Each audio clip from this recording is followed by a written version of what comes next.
Madame, Monsieur, bonsoir, merci de nous rejoindre pour cette nouvelle édition d'NCTV Actu.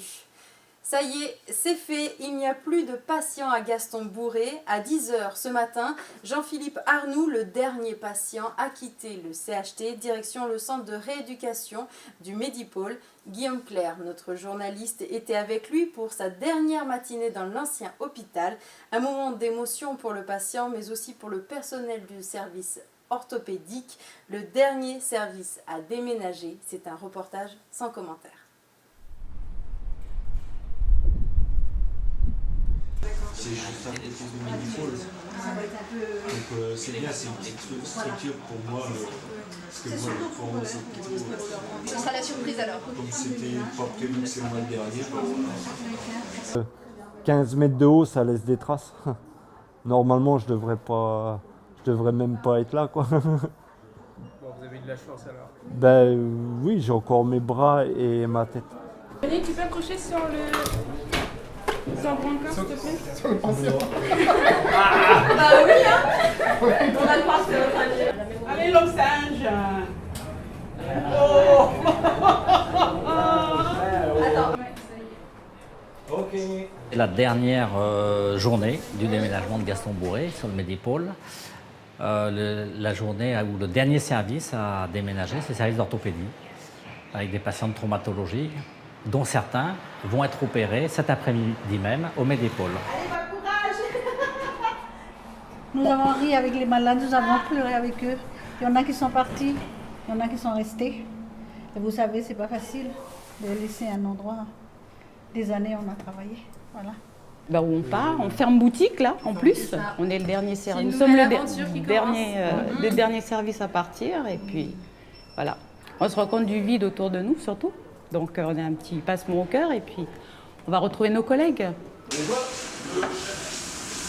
Oui, on peut dire que c'est un soulagement et une fierté à la fois d'avoir réussi ce transfert de Gaston-Bourré dans d'excellentes conditions, puisque tout s'est bien passé, on n'a pas eu de soucis, aucun souci avec les patients. Il nous reste 2 jours de travail en termes de déménagement pour enlever tout le matériel qui était encore en service. Par exemple, le bloc opératoire jusqu'au bout était en service ici et en même temps au Médipôle. Et après, effectivement, jeudi soir, on va faire une petite fête avec l'ensemble du personnel pour dire au revoir ou même adieu à Gaston-Bourré.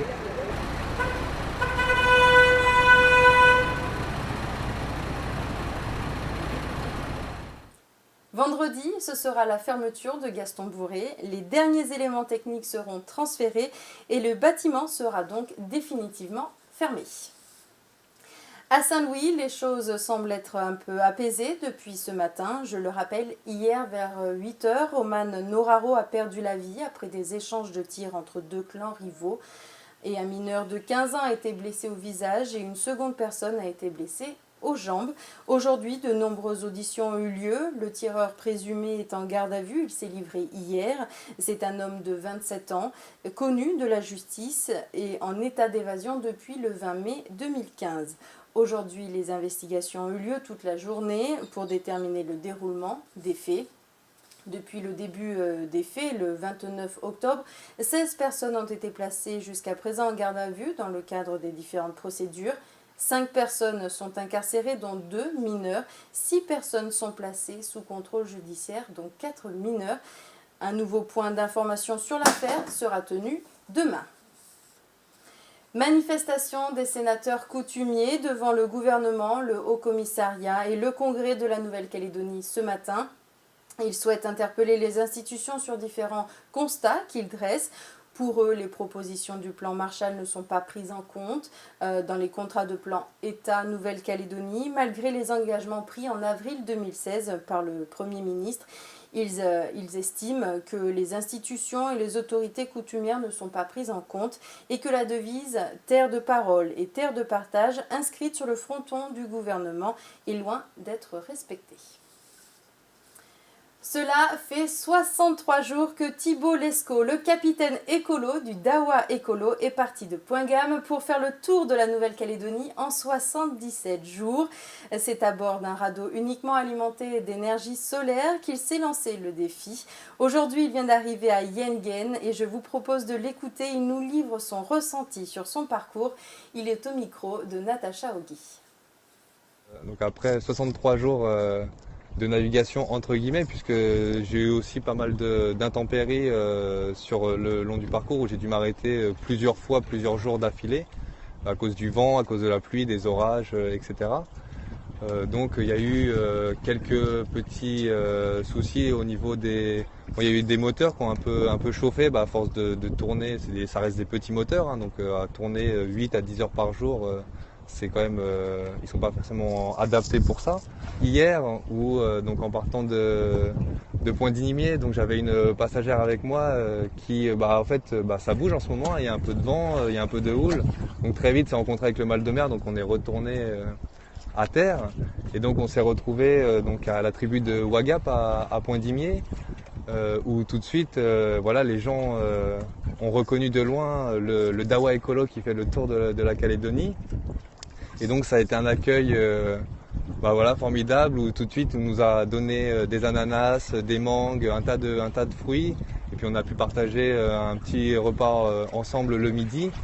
Et ça a été une nouvelle belle rencontre. Aujourd'hui, un bateau à moteur, c'est toujours l'idée d'aller chercher de l'essence. Il y a un certain problème environnemental aussi dû à la pollution qui touche énormément les gens. Seulement aujourd'hui, pour accéder à la mer, on leur offre pas trop d'autres solutions.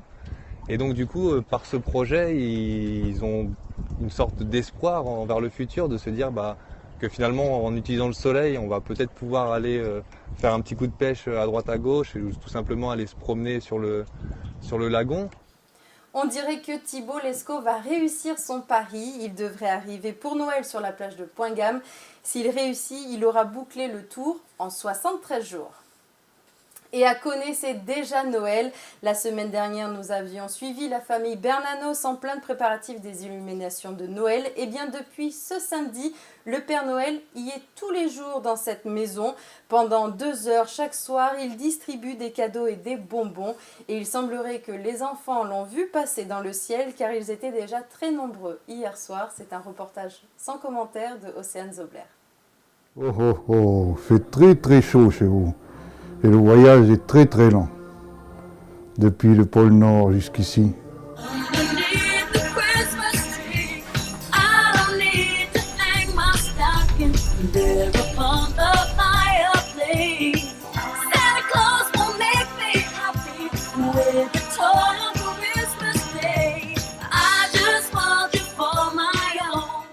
J'ai fait les boules en gobelet, comme vous voyez là-bas. Et puis après, on a installé les guirlandes sur le toit, on a tout fait ça.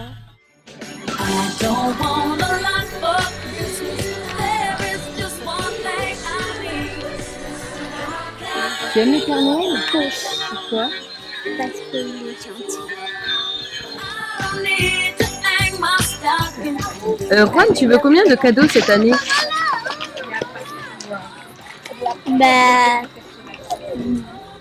Qui sait? C'est super pour les enfants. Ça montre que le Nord il se développe. Et merci aux gens justement qui font tout ça pour le sourire des petits. Moi je distribue des bonbons et elle distribue des ballons.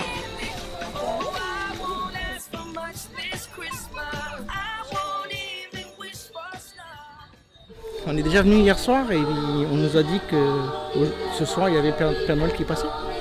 Donc on est revenu à la demande des petites.